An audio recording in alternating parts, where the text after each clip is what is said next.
পরিষ্কারভাবে বলতে চাই, বর্তমান যে পর্যায়ে নির্বাচনের তফসিল ঘোষণা হয়েছে বা নির্বাচনে যাওয়ার জন্য কোরবানি গরুর মতো কিছু গরু জবা হওয়ার জন্য যাচ্ছে, এলডিপির কেউ এই ধরনের নির্বাচনে অংশগ্রহণ। নির্বাচন কমিশন সরকারের আজ্ঞাবহ না থেকে দেশের রাজনৈতিক পরিস্থিতি উপলব্ধি করবেন এবং এই নির্বাচনের তফসিল বাতিল করবেন এবং সরকারের প্রতি আবেদন জানাবো, আপনারা জনগণের ভাষা বুঝবেন, এদেশের 18 কোটি মানুষের যে দাবি সেই দাবি মানে নিয়ে পদত্যাগ করবেন এবং একটি নির্দলীয় নিরপেক্ষ তত্ত্বাবধায়ক সরকারের অধীনে নির্বাচনের ব্যবস্থা গ্রহণ করবেন। আসসালামু আলাইকুম সুপ্রিয় দর্শক বন্ধুরা, এবার বাংলাদেশের সামনের জাতীয় নির্বাচনকে কেন্দ্র করে একের পর এক অস্থিরতা বেড়েই চলেছে বাংলাদেশে।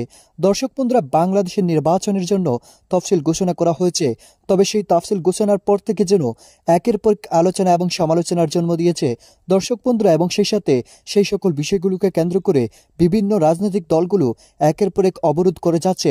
দর্শক বন্ধুরা, এবার এবিডি প্রার্থী এবং সাবেক কর্নেল এই সকল তফসিল ঘোষণাকে কেন্দ্র করে এবং সেই সাথে তাদের নির্বাচনে আশাকে কেন্দ্র করে বেশ কিছু মন্তব্য করেছেন এবং তিনি সরকারকে পদত্যাগ করে বাংলাদেশে তত্ত্বাবধায়ক সরকারের অধীনে নির্বাচন করার জন্য কঠিন বার্তা দিয়েছেন দর্শক বন্ধুরা, এবং সেই সাথে এবার বিভিন্ন দলের নেতাকর্মীরা রাজপথে নেমে সেই তফসিল বাতিলের কঠিন বার্তা দিয়েছে। তো দর্শক বন্ধুরা, চলেন আমরা সেই সকল কথাগুলো শুনে নিই।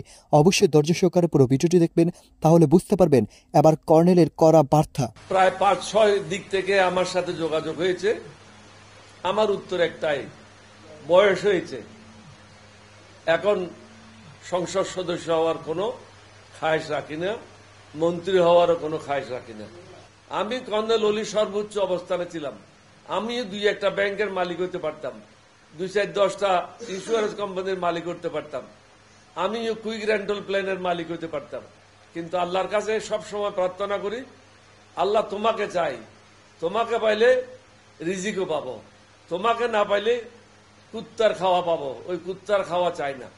পরিষ্কারভাবে বলতে চাই, বর্তমান যে পর্যায়ে নির্বাচনের তফসিল ঘোষণা হয়েছে বা নির্বাচনে যাওয়ার জন্য কোরবানি গরুর মতো কিছু গরু জবা হওয়ার জন্য যাচ্ছে, এলডিপির কেউ এই ধরনের নির্বাচনে অংশগ্রহণ করবে না। আমার বয়স হয়েছে, আমার রাজনীতি শুরু হয়েছে 1952 থেকে।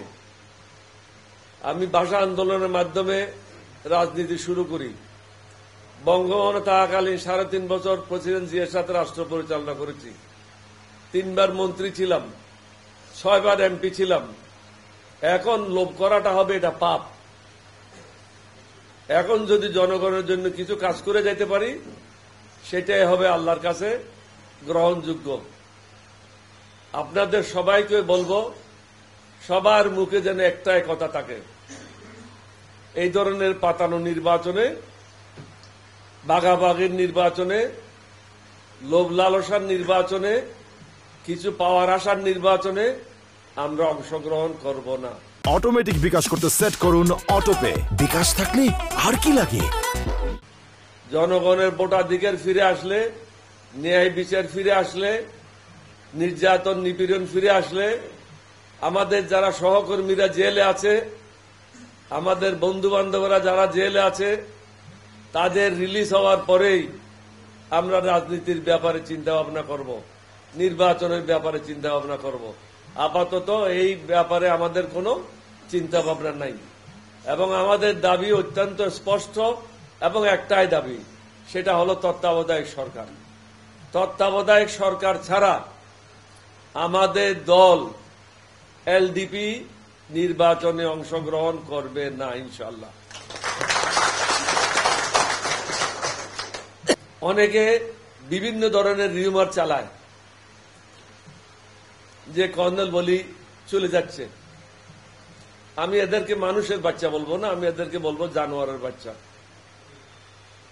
যারা আমাদের সম্বন্ধে না জানে রিউমার চালায়, আল্লাহর শাস্তি থেকে তারা মুক্ত হবে না। আল্লাহর অবশ্যই তাদের উপর খড়ক নেমে আসবে। দেশ এক সংকটের মধ্যে যাচ্ছে, কিছু কিছু মানুষ কোরবানি গরু ছাগলের মতো বিক্রি হচ্ছে। আপনি সবাইকে জেলে পুরে আর নির্বাচন করবেন, নির্বাচনে খেলা খেলবেন, এটা চলতে পারে না। দম্বরীয় কায়দায় সরকার তার দাবেদার নির্বাচন কমিশনের মাধ্যমে এই নির্বাচন অনুষ্ঠানের চেষ্টা করা মোটেই সমীচীন নয়। 28 অক্টোবরের পর রাজনৈতিকভাবে ব্যাকফুটে বিএনপি।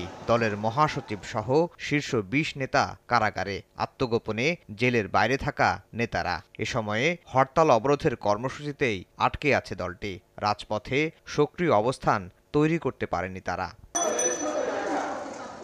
এমন পরিস্থিতিতে দীর্ঘ 27 দিন পর পুলিশি পাহারায় রাজপথে সমাবেশ ও মিছিল করল বিএনপির পেশাজীবী সংগঠনগুলো। প্রেসক্লাবের সামনের এই কর্মসূচিতে নেতারা বলেন, মামলা, গ্রেফতার, সাজা এবং রাষ্ট্রীয় সন্ত্রাস করেও নির্দলীয় সরকারের দাবির এই আন্দোলন থামানো যাবে না, করতে দেয়া হবে না একতরফা নির্বাচন। এই দমন নিপীড়ন বন্ধ করুন, আপনারা পরিবেশ সৃষ্টি করুন, মানুষের কাতারে নেমে আসুন, মানুষের ভাষা বুঝুন। আজকে এক পিসি নির্বাচন করে কোন অবস্থাতেই সরকার পার পাবে না। আওয়াল সাহেব নির্বাচন করবেন আর শেখ হাসিনা আপনি একতরফা নির্বাচন করে আবার ক্ষমতা আসবেন, অসম্ভব। দেশের মানুষ কোন অবস্থাতেই এই একতরফা নির্বাচনে যাবে না। ব্যাংক থেকে নগদে অ্যাড মানি করে প্রতি সপ্তাহে জিতুন মালদ্বীপে কাপল হলিডে প্যাকেজ।